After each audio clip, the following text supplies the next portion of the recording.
Good morning students.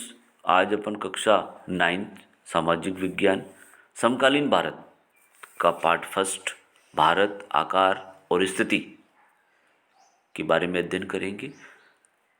पूर्व में अपन ने भारत की स्थिति और आकार के बारे में अध्ययन किया था। आज अपन भारत और विश्व के बारे में अध्ययन करेंगे।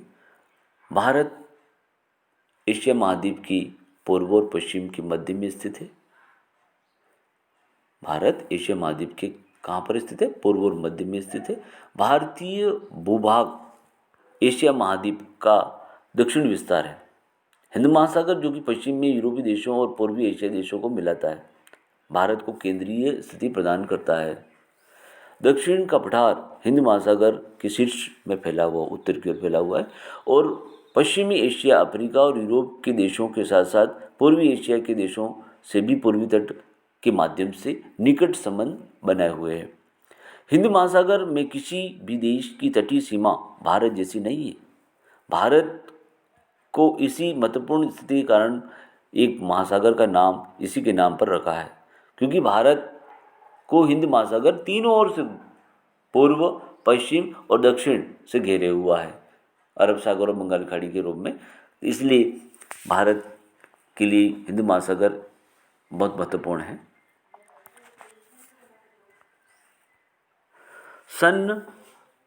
क्या आप जानते हैं सन 1869 में स्वेज नहर के खुलने से भारत और यूरोप के बीच की दूरी 7000 किलोमीटर कम हो गई थी।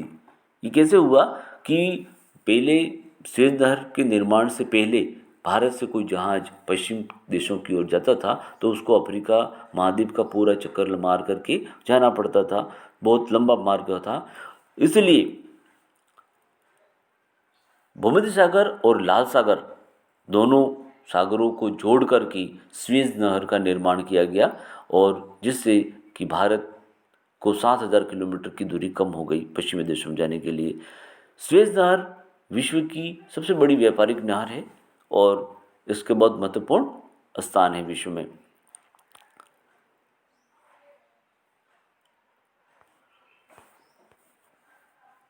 भारत की उत्तर से दक्षिण की ओर लंबाई, उत्तर यानी कश्मीर से कन्याकुमारी तक की लंबाई 3214 किलोमीटर है। याद रखेंगे इसको, ये प्रश्न आता है भारत की उत्तर से दक्षिण की लंबाई कितनी है या फिर कश्मीर से कन्याकुमारी की लंबाई कितनी है, तो 3214 किलोमीटर होगी। और इसी तरह भारत की पूर्व से पश्चिम की चौड़ाई कितनी है? 2933 किलोमीटर।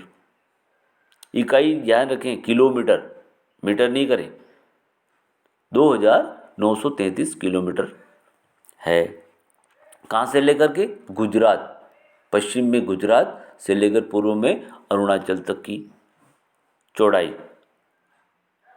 इसी तरह एक रेखा बता गई है, ये 82.5 डिग्री जो पूर्वी देशांतर रेखा है, जो भारत की मानक याम्योत्तर रेखा है, जो कि पूर्व में अपन देख चुके हैं। ये भी भारत की उत्तर प्रदेश राज्य की मिर्जापुर से निकलती है, मानचित्र में दर्शाया गया है। भारत का विश्व के देशों के साथ संपर्क युगों पुराना, परंतु ये संबंध समुद्री जलमार्गों की अपेक्षा भूभागों से होकर था। उत्तरी पर्वतों के दर्रों से अनेक यात्री प्राचीन काल में भारत आए, जबकि समुद्री मार्ग बहुत समय तक ज्ञात नहीं था। आपको पता हो कि सबसे सर्वप्रथम भारत की खोज वास्को डी गामा ने की थी और उसी ने ये भारत का रास्ता सबसे प्रथम किया था। यहाँ से व्यापारिक मार्ग पूर्वी देशों, पश्चिमी देशों के साथ हमारे हुए, है ना। इन मार्गों से प्राचीन समय से विचारों और वस्तुओं का आदान प्रदान होता रहा। भारत का पश्चिम, मध्य और पूर्वी एशिया तथा दक्षिण एशिया के पड़ोसी देशों के साथ एक अद्भुत संपर्क रहा है। इसी प्रकार उपनिषदों के विचार, रामायण तथा पंचतंत्र की कहानियाँ, भारतीय अंक तथा दशमलव प्रणाली आदि संसार के विभिन्न भागों तक पहुँच सके। मसाले, मलमल आदि कपड़े तथा व्यापार की अन्य सामान भारत के विभिन्न देशों को ले जाए जाते थे। इसके विपरीत यूनानी स्थापत्य कला या पश्चिमी एशिया की वास्तुकला के प्रतीक मीनारों तथा गुंबदों का प्रभाव हमारे देश के विभिन्न भागों में देखा गया। भारत के पड़ोसी देश, भारत का दक्षिण एशिया में एक महत्वपूर्ण स्थान है। भारत में 28 राज्य और 8 केंद्र शासित प्रदेश हैं। कितने वर्तमान में? क्यों हो गया ऐसा? क्योंकि जम्मू कश्मीर को तोड़ करके क्या बना दिया गया है? केंद्र शासित प्रदेश बना दिया है। इसलिए 29 के स्थान कितने हो जाएंगे? 28 राज्य। और केंद्र शासित प्रदेश कितने हो जाएंगे? 8 हो जाएंगे।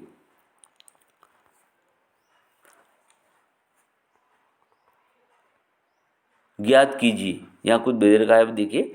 पश्चिमी और पूर्वी तट पर केंद्र शासित क्षेत्रों की संख्या ज्ञात कीजिए। पश्चिमी, भारत की पश्चिमी और पूर्वी तटों पर केंद्र शासित क्षेत्रों की संख्या भारत की, कह रहा है पश्चिम यानी अरब सागर वाला पार्ट। अरब सागर वाले पार्ट में आपका दादर नगर हवेली केंद्र शासित प्रदेश है। दादर नगर हवेली एंड दमन दीप पूरा है। और दूसरा है लक्षद्वीप। तो याद रखिएगा आप कि पश्चिम के अंदर आपके 2 केंद्र शासित क्षेत्र आ गए और पूर्व की ओर आपका आ गया पंडुचेरी और अंडमान निकोबार द्वीप समूह। ये केंद्र शासित क्षेत्र हैं। तो अर्थात कितने हो गए? पूर्व और पश्चिम में 4 हो गए। क्षेत्रफल के आधार पर सबसे बड़ा एवं सबसे छोटा राज्य कौन सा है? क्षेत्रफल के आधार पर सबसे बड़ा राज्य कौन सा है? राजस्थान है हमारा राज्य। वो सबसे छोटा राज्य कौन सा है? गोवा है। नेक्स्ट है, कौन से राज्य अंतर्राष्ट्रीय सीमा तथा समुद्र तट को स्पर्श नहीं करते? अंतर्राष्ट्रीय सीमा और समुद्र तट को स्पर्श नहीं करने वाले, देखिए कौन कौन से हैं? 5 राज्य हैं। हरियाणा, मध्य प्रदेश, झारखंड और छत्तीसगढ़। और नेक्स्ट है तेलंगाना। याद रखेंगे 5 राज्य और 2 केंद्र शासित प्रदेश भी हैं, चंडीगढ़ और दिल्ली, है ना। कौन से राज्य? ये हो गया पाकिस्तान, चीन, म्यांमार और बांग्लादेश को सीमाओं को छूने वाले राज्यों को 4 वर्गों में विभाजित कीजिए। कौन कौन से राज्य? पाकिस्तान, चाइना, म्यांमार और बांग्लादेश की सीमाओं को छूने वाले राज्यों को 4 वर्ग में बांटेंगे। पहला है हम बांग्लादेश के साथ मिलने वाली कौन कौन से राज्य हैं? पश्चिम बंगाल, मिजोरम, मेघालय, त्रिपुरा व असम। मानचित्र के अंदर आप देखें कि बांग्लादेश कहाँ पर है? पूर्व में है। तो उसके आसपास देखें आप पश्चिम बंगाल, मिजोरम, मेघालय, त्रिपुरा और असम। फिर दूसरा है चीन, भारत का पड़ोसी देश। चीन के साथ जो सीमाएं लगने वाले राज्य हैं जम्मू कश्मीर, हिमाचल प्रदेश, अरुणाचल, उत्तराखंड, सिक्किम। दूसरा है म्यांमार। म्यांमार के साथ मिलने वाले राज्य अरुणाचल प्रदेश, मणिपुर, मिजोरम, नागालैंड। पाकिस्तान के साथ मिलने वाले राज्य हैं जम्मू कश्मीर, पंजाब, गुजरात और राजस्थान। इस तरह से ये 4 वर्गों में अपने विभाजित करके देखा इनको। भारत की भूमि की सीमाएं उत्तर पश्चिम में पाकिस्तान और अफगानिस्तान के साथ। भारत की सीमाएं, भूमि की सीमाएं कौन कौन से देश से मिलती बताया? उत्तर पश्चिम में कौन सा देश है? पाकिस्तान, और उसके पास में अफगानिस्तान। उत्तर में चीन, तिब्बत, नेपाल और भूटान के साथ, तथा पूर्व में म्यांमार और बांग्लादेश के साथ मिलती है।